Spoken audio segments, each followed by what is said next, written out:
aujourd'hui, eh bien, c'est un grand honneur que vous nous faites, mon général, de venir finalement remercier l'ensemble des équipes de charpente qui participent à la reconstruction de la flèche et des transepts de Notre-Dame.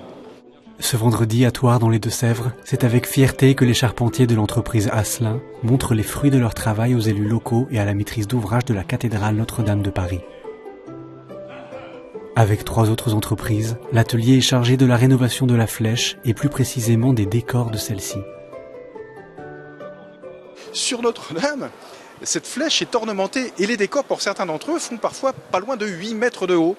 Tout cela, c'est chantourné dans tous les sens, c'est sculpté pour certains d'entre eux, c'est en bois massif, c'est en chêne de France, donc c'est extrêmement complexe. Certains éléments de ces décors ont des utilisations, des utilités structurelles, donc participent à la maintenance, en tout cas à la tenue de la flèche de Notre-Dame. Ce qui fait que ce sont là aussi, quelque part, au sein de la flèche même, quelques morceaux de bravoure en termes techniques que nous réalisons dans nos ateliers. Et là, avancez, montrez votre travail. Le président de l'établissement public chargé de la rénovation de Notre-Dame, le général Georges Lain, est venu rendre compte de l'avancement du travail. J'ai vu les progrès des travaux de reconstruction de la flèche et spécifiquement dans l'entreprise Asselin, les travaux de restauration et de recréation d'ailleurs, parce qu'ils ont disparu, des décors du 2e niveau de la flèche, du fût de la flèche, c'est absolument spectaculaire, et des structures qui vont soutenir les statues.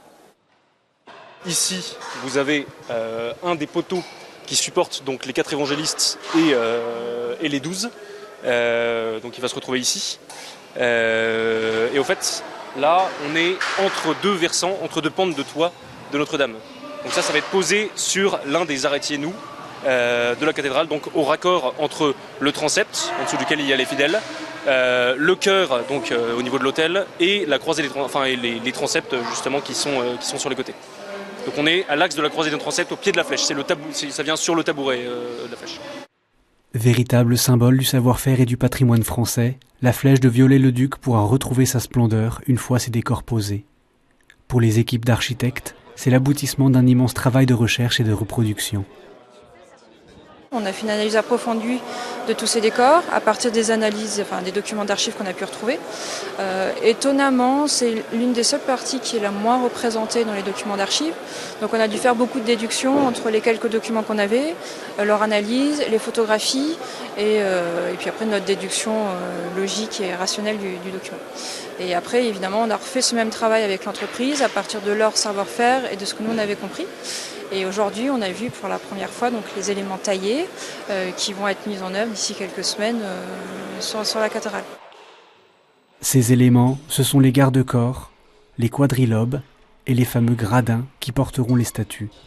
Ils seront recouverts de plomb dans un autre atelier, puis rejoindront la flèche à mesure qu'elle pointera vers le ciel. Ce chef-d'œuvre artistique, qui culminera à près de 100 mètres du sol, repose sur un travail technique colossal. Des mois d'études ont été nécessaires au bureau d'études Calvi et ECSB, venus présenter leur travail, pour calculer le comportement de la flèche en fonction du bois, des assemblages et de l'évolution du climat.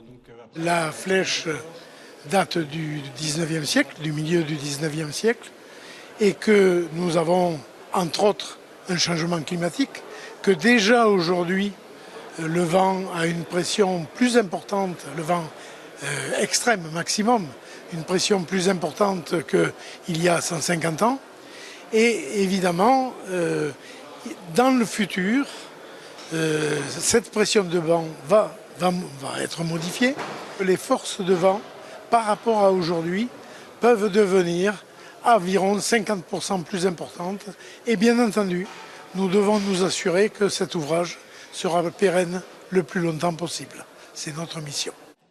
Cette synergie des savoir-faire ancestraux et modernes, c'est ce qui permettra à ce grand chantier de tenir ses délais pour le général Georges Lain. La reconstruction de la flèche, c'est un sujet difficile, compliqué, qui mobilise tout le talent des architectes avec Philippe Villeneuve, tout le talent de laboratoires spécialisés pour cet assemblage entre les bois verts, le plomb, etc. et j'ai trouvé l'exposé qui a été fait par le CTB absolument remarquable. Et tout ça me rassure sur le fait que nous tenons bien le bon chemin pour être au rendez-vous de 2024. Fin 2024, où il est toujours prévu que la cathédrale rouvre enfin ses portes. Pour l'heure, les éléments de décor vont finir d'être assemblés, puis seront acheminés et montés sur la flèche dans les semaines à venir. La flèche de 60 mètres va continuer de s'élever dans le ciel jusqu'à la fin de l'année.